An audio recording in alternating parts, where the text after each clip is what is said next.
Hi there. Welcome to part two on Church of Nowhere on Celts. Uh, there's two extra points which I forgot to mention in my part one, but which I now remedy. And that's the first thing. There's a whole load of occult, magical, esoteric groups out there, which, as I understand it, exist only on a plane that is other than the material plane. So, for example, there's the Great White Brotherhood, there's the Order of the Silver Star, there's the Order of the Higher Masters, there's the Secret Rosicrucian Order. There's a bunch of them out there, really. The Illuminati, of course, Ordo Illuminatus. Ordo Illuminati, I suppose. And these groups, as I say, they don't exist on this plane, which of course is a metaphysical claim. I realise that. But basically, if you see any of these names like Great White Brotherhood, Order of High Masters on somebody's business card or someone's website, well, that apparently is a dead giveaway of a charlatan, a dead giveaway of a cult, basically an insincere cult that's into mind power. Of course, you could argue that the belief in the Great White Brotherhood is a symptom of mind control. You're buying into something which doesn't exist. You're buying into a lie, basically, that God exists or there's a Great White Brotherhood to watch over you. But we'll come on to that in a minute. But that's one point. The second point about this is that very often you'll get a number of groups all claiming to be the same group. For example, Aleister Crowley co-founded a group called the Ordo Templi Orientis, which sounds really fancy. Sounds straight out of Harry Potter, and which it is actually, by the way. But anyway, there are at least 6 OTOs knocking around out there, both in Cyberland and in real life, because some of them were, to be fair on them, founded before there was an internet. But these 6 OTO, they actually all hate each other, which is a dead giveaway for a start. And you see, the thing is that they all claim to have letters patent to make them out to be an authentic OTO. And they're all more authentic, or at least they're the only authentic OTO, and the other 5 OTOs are all charlatans, right? So they're all calling each other charlatans for a start. Well, of course, the answer to this is, as far as I'm aware, Aleister Crowley never really wrote out any letters patent in the spirit that one should write letters patent. It was more of a sort of more of a fun thing to do, really. It was more of a sort of recognition that you sort of believed in Aleister Crowley and you followed every word he said. So it was a bit like sort of being a good boy, and then you might write out a letters patent. Really, but that's the first thing. But the second thing is, logically speaking, given that all these 6 OTOs claim to be authentic, is that either all of them are authentic or none of them are in fact authentic. And I would suggest that in fact none of them are authentic because, as I understand it, literally the OTO probably went out of existence around about 1956 or something, or certainly 1950s, and really everything that's come back is a revival. It's a revival movement.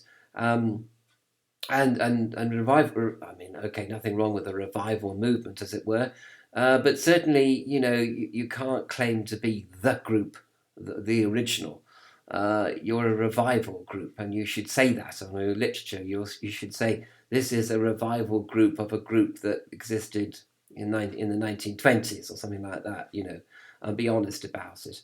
Otherwise, it's rubbish. Okay, so you know a cult when you see one under these criteria. Now, the other thing about it, we're getting even more metaphysical, I suppose, really, and a little bit cheeky. Um, But the fact is that if you've got an occult group or a spiritual group or, some kind of Wiccan group or whatever, spiritual masters or anything, you've got anything like that.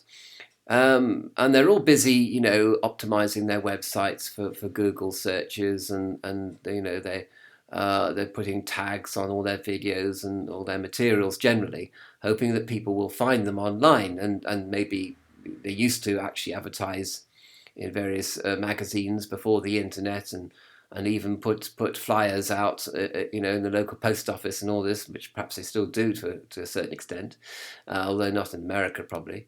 Anyway, the culture is definitely all online, of course, but you kind of look at this a bit askance, really, because if there is a good intervening God out there, a GIG, a good intervening God, a GIG. If there's a gig out there, then you'd think that the gig would bring you and your membership together.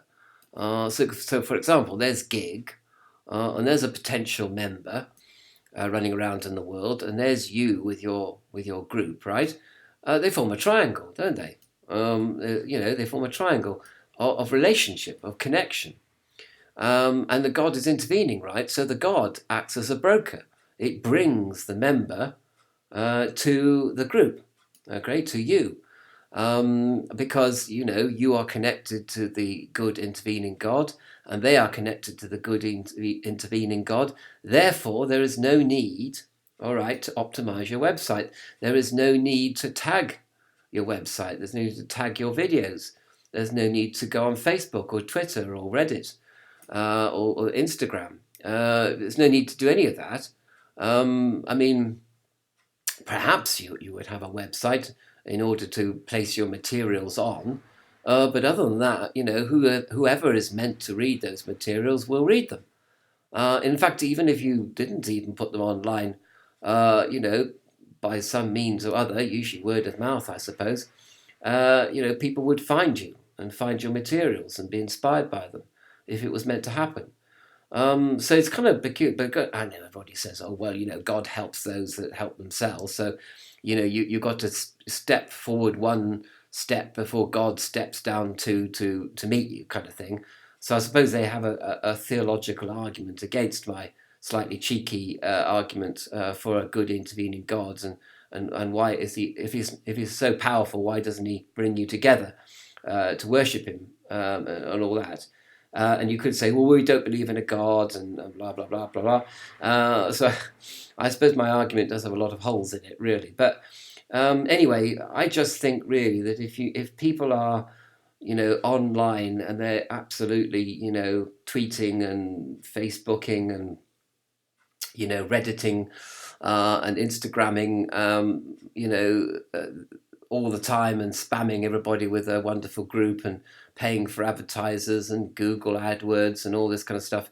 If they're really going hell for leather on all this, you've got to think to yourself, I don't know, is this really genuine? And they're not leaving any room for a gig, for a good intervening God to take over, or to intervene, for that matter. They're leaving nothing to chance, as it were, or nothing to God. So I recognise that this is a slightly petty little point I have here, and cheeky perhaps, and doesn't maybe I don't understand people's theistic belief systems, even supposing that they have them, because most people claim they're sort of quasi-Buddhists, and they actually don't have a theistic system at all. They don't actually believe in a real good intervening God. It's sort of a principle, or an impersonal Brahmin figure, or just your own self, or whatever. So in which case, I suppose you could optimize your site merrily away. But then I still think that anyone joining your group will then have to judge you on all the other criteria that I mentioned in part one.